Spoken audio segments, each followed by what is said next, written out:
got some messed up things in this fairy tale chapter. Finding out that Natsu's got a tumor, God Serena just decided to annihilate all of the Ishigars all at once.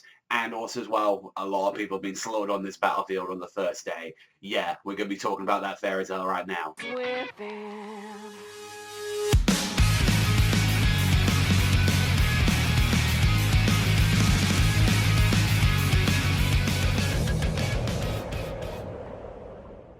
So literally everything getting interrupted because they dragged in Natsu's corpse, just like saying, please help him, he's not breathing, you've got to do something. And when we find out what exactly that problem was, it's like, there's like, we can't hear his heartbeat, we can't do anything. And like, either way, like, she just comes out, puts a stick on his face, and he's absolutely burning up, and he's just like, he went so far, he pushed himself, and he's like, and I got like a anti-inferno, like, tumor that's developed in him, and it's basically just eating out, like, inside of him, and it's like, we need to remove this straight away, we need to, like, do surgery, but there's no one here in this country that's even capable of removing something of that, like, class and length. It's like, well, you got, you know, you got healing powers and all that, you got, like, Shelley, you got, like, Wendy, and it's like, that ain't gonna work on anything like this. And like just Natsu just laying on the floor like a husk, and just like Lucy's just like crying. She's like, please, Natsu, no, just answer me, just please say something. Like, and it's like you see like there, it's like Brandis is just like, remove these cuffs right now. I can my ability is to shrink all matter in this world, and I can shrink that like tumor to like the tiniest thing, so it wouldn't be ever come back like that. And just Lucy, she's just like being honest right now. She's just like crying on the floor. She's, please save him. Like, just, I'm begging, please save Natsu. And when you hear like, when you see like Makarov coming in here, he's like, honestly, so he's flying out the door. Look at this piece of shit doing it, coming back and all that. And it's like, I can't believe he fucking did this. And it's like, this is a problem right now. Now that Natsu, he's recovering, they're missing a major part of their force. Not only has he like only just been in critical condition, and he's like going to be out of it for quite a while, I imagine. He's going to be probably out for a day or two, like, I imagine. Like, there's no way that anyone in the fucking guild after losing comrades and all that. I think what happens is on the fairy tale side, they actually lose one of their comrades somewhere in the war and all that, and it's like, who do you think you're going to blame? Who was supposed to be there? Natsu and all that, like, who was supposed to be there to watch your backs and could have prevented that from happening, you know, he was supposed to be there, so I imagine Gray and all them are going to be pretty pissed at him. Mainly him. It's like, he's there, he didn't do a single dent to him, apart from just put his own life at risk. Like, you don't even know, like for them, it's like, Brandis, she could have done something. She could have pulled some shit where she could have, like, shrunk his heart so he couldn't breathe anymore or some shit like that. And it's like, yeah, do you know what Brandis just said? She just said, you know, like, I'm a prisoner of war. Just return me to my cell, give me my jacket, that's all I want, just leave me alone. And just, even when Lucy just tried to thank her for everything, it's like, Aquarius like, we got some stuff to say, but I'll speak to you later, and, you know, I hope we meet Dane Brandish. I like that little, it was all serious throughout this chapter, and then you got to see fucking, like, Brandish, like, just, like, kind of screams, like, yo, speaking mom, I'm talking to you, she's like, okay, like, it's just, like, kind of on the side. It's kind of, I guess it is a little bit funny to see that every now and then and there, but it was like, god damn, it was so fucking, like serious throughout most of the chapter, just, like, really fucked up shit happening to Natsu, and just, like, this whole operation. And then when we get, like, Natsu, like, once he's unconscious, Lucy and just, like, Aquarius are just talking, saying, hey, look, I need to talk about this stuff, like, you know that my key was reincarnated. You know, it could be somewhere here in Ishika, it could be somewhere like faraway continent or anything. It could be even like some other continent we don't even know about. Like, you know, the possibilities are endless. And so just to make myself clear and all that, you aren't getting any hints from me where my key is. And it's like, so it sounds like, you know, I'll find it no matter what, and I won't give it up to anyone. Like, you're my best friend, Aquarius. I won't find, like, you know, I'll find it one day. And it's just like, well then, like, from what that is pretty much hinting, I'm guessing someone, maybe out of all of them, actually has the key, I'm guessing, from Alvarez. Like, that's just hinting you there already that this isn't the last time that we're probably going to see Aquarius in this series. And I imagine one of them has got it, like, maybe one of the magicians that they got happens to know a little bit of celestial magic as well. And he's going to summon it and say, you're going to turn against your master, like, that's probably how it's going to end up going. If not, that's like something for what Lucy's probably going to do around by the end of the series. She's probably going to go around the world, searching through like Aquarius's key and saying like, oh, I found hints of it being used here. And that's probably what she's going to be doing, because she's like, oh, like, I finally found the thing I want to do and all that. And it's like,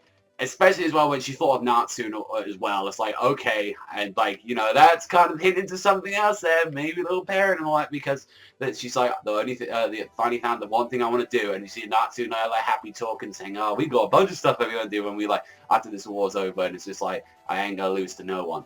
Meanwhile, with everything that's going on with like Lamia Scale against like, you know, with Demalia and like all them, they've got a bit of the problem now with Wall as well. Like they can't take on the Alvarez army because we saw what happened.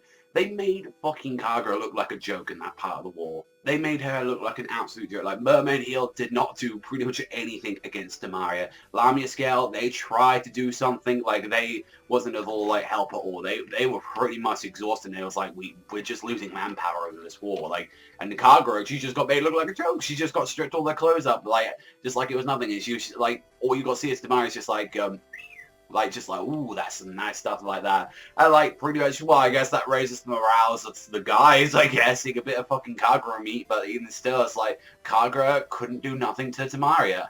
And not to mention as well, with Bradman going around, like, he's like just fucking up people, just on his own.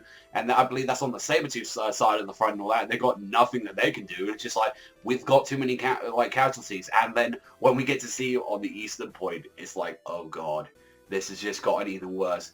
All of the Ishgars could not do anything. Like Jura, all of them like they couldn't do anything against Serena. And I'm like, he's like this. He's just on the the others didn't even have to get involved. Serena just took all 4 of them out on his own. And he's like, come on, is this a joke? Like, is this an absolute joke? Like, you guys couldn't defeat me? And it's like, even as well, like, you get to see Warwick, just like his last words, he's just like Mavis and all that. I wanted to see your smiling face just one more time. And he's picturing, like, just like all of them together and all that. And he's just like crying Mavis and it's just like, just close your eyes, Warwick. I'll put you out of your misery. Goodbye. Like that.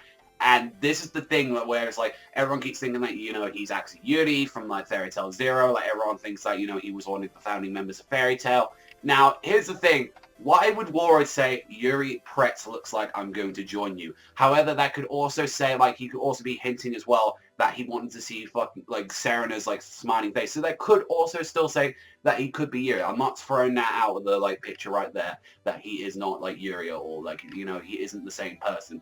He could also be saying that, you know, maybe, like, after the whole thing that happened to him, which I won't be, you know, going too much into, like, Fairy Tail Zero was in case some of you haven't read that. But I'm guessing after situations that happened in Fairy Tail Zero, I'm guessing something in him might have snapped. Because it did say, like, in there that, you know, he passed away. And that, like, the only surviving members that we know were Pret and Warrid. Like, they were the only ones we knew that were actually still around. And, you know, Mavis is inside the fairy heart. So, well, honestly, I don't know. Like, and it was also a big question. I put the questions, like, he's still, like, out of all of them, I think he was, like, around about, like, the same age, I believe, as, like, I think, like, Warrid was about, like, maybe, like, 20 years. I think he was, like, at that time, Warrid was in his 30s, and, like, we know for the fact that Yuri was in his, like, teenager years, the same as around about Mavis. So, honestly, that, I'm putting it as, like, if that's happened, like, so many, like, years ago, that was, like, what, 70 years ago or something like that, like, that was a long-ass time ago, then why has he just aged? Unless he's been using that anti-magic wrinkle cream, I don't think that is him. But it's like, I still personally don't believe that is him. It's still a possibility there, like, because, you know, it'd be like, why did he betray everyone? Why did he have this? Like, maybe Zara promised to bring back something for him. Like, I don't know. Ridiculous. There's still much in there, but to see that Mavis noticed that, like, when she was in there, she just noticed, like, his demise like that. I'm like, well, that's kind of a fucked up thing. And knowing that the chapter's called Hybrid Theory, like, it's called that, then I'm kind of curious more about what exactly does that mean? Does that have something to do with Yuri? Does it have something to do with Natsu? Like, what is honestly going on with that? And I don't think Warrid's going to die. Like, I don't think you'd always see that, like, for the most part. Like, there's not really a lot of deaths in Fairy Tail. So something might happen, you might get rescued or something like that. I imagine what's going to be happening is Gildas is going to have to appear and probably take on this guy. And either, like, and I imagine him and Serena are going to have to face, while the others are going to have to disappear. So it's just going to be a fight between Serena and him.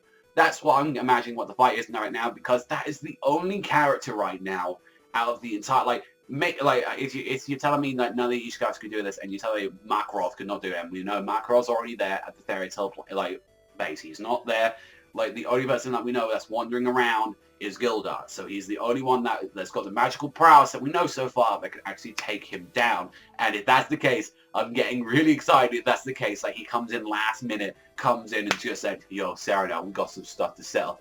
Like, that's what I want to see. I want to see some shit like that. But it's like, honestly, it was a really interesting chapter for the most part. I really did enjoy finding out about all this stuff. It's pretty dark, actually, stuff that, like, Natsu had this really fucked up tumor inside of him, and, like, they had to operate him, and now that he's going to be out for a while. And also as well, just show that, yeah, the war's not going great on all the fronts, and they're definitely waiting for, like, the fairy tale reinforcements to come around, and that's probably where they're going to be turning to change of battle. But it's nice to know that this, like, battle so far has been paced very well. Like, we've been seeing, like, both sides of the battlefield, and I've been enjoying it, honestly. It's been really good so far, and to see that we've already got casualties already, like, saying, like, oh, by the way, yeah, it's just Serna just knocked out all the Ishigars on his own without even breaking a sweat. So, yeah, that was honestly, like, pretty goddamn awesome, I gotta say. I'm honestly going to give this one an 8.5 out of 10. Really did enjoy this one. Let me know what you think in the comment section down below about this fairy tale chapter. But that is all from me, so thank you much for watching as always, and I'll catch you guys next time.